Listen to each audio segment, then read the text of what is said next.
Hey guys, it's Jeremy here, Quadratic93 on YouTube, and we're going to be doing something a little bit different today.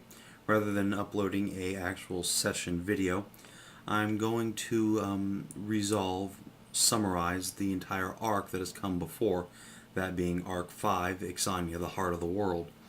As I'm recording this, the last session of the arc is being uploaded to YouTube, which marks the halfway point of this current campaign. So, in order to make sure that everyone has caught up sufficiently, that you know what's going on, because it has been a few months since the first video was uploaded, let's summarize everything, refresh your minds a little bit. So, our campaign began in Imperial Vane, one of the northern nations of our campaign world, Exania. There, the royal family was assassinated by a group calling themselves the Kingslayer Brotherhood. These miscreants claim to fight in the name of freedom, of democracy, but yet they kill in cold blood, and their actions lead to the deaths of many innocents.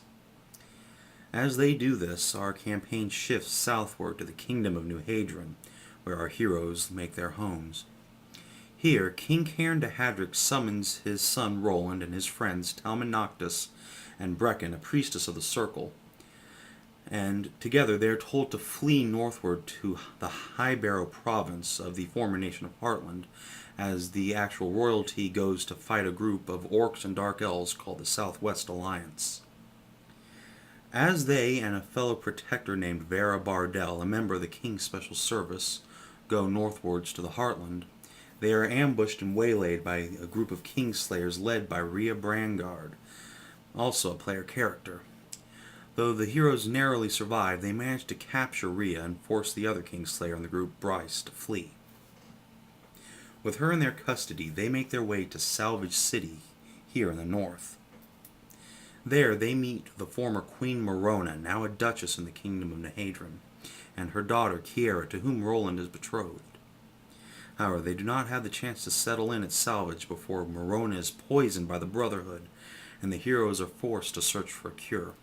While her son Aiden goes to the Ghostwood, an enchanted forest, searching for a cure, the heroes go to Thane's Point, a city thought lost, now found, and there meet Geoffrey the Kobold Bard and Boatlock, an evil red dragon who forces them to sign a blood pact with him in order to be allowed to survive. Through many trials, they are able to secure the staff Dragonfire's Mercy, said to be able to cure any disease and heal any wound. They return to the city of Greytower, where they left Morona, and though they cure her and kill Bryce in the process, they find that their companion Vera Bardell is nowhere to be found.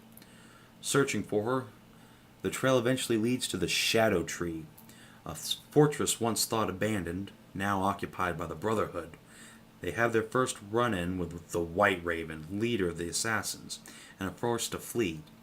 On their way, they meet Fenris, a direwolf, or wolf-wearer, who is able to transform into a human under certain circumstances. She takes them to the Western Druid Circle, friends of Brecken's, and there they are able to weather the attack. After having done this, they eventually return to Salvage City with Fenris in tow. However, before they can settle in once again, they are interrupted, this time by Lord Vindicor Bardell, Vera's father, who demands their help in finding his daughter. The trail leads them now to the city of Forge Hall, a dwarven city mostly concerned with commerce, and there they encounter White Raven once again, this time posing as Vera. They would have been defeated, yet for the timely intervention of a man known as the Direwolf, an information broker and assassin himself, who once helped their parents in the past. They escape and eventually track Vera to Lucio Olen's manor, a merchant lord and very powerful figure in the Heartland. So of course they raid his manor in a full all-out assault. Though they are eventually captured and expelled from the city, they do not in fact rescue Vera Bardell, and leaving empty-handed, return to Salvage City. Returning to Salvage, they finally get underway with the wedding.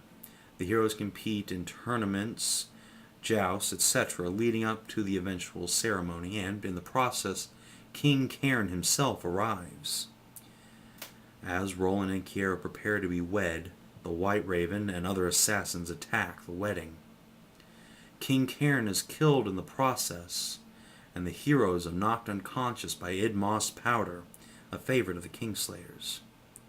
So the question is, will our heroes survive? Will they wake up in the hands of the Kingslayers, or somehow will their allies manage to rescue them? We'll have to find out in the future, in Arc 6, the finale of Exania, the Heart of the World.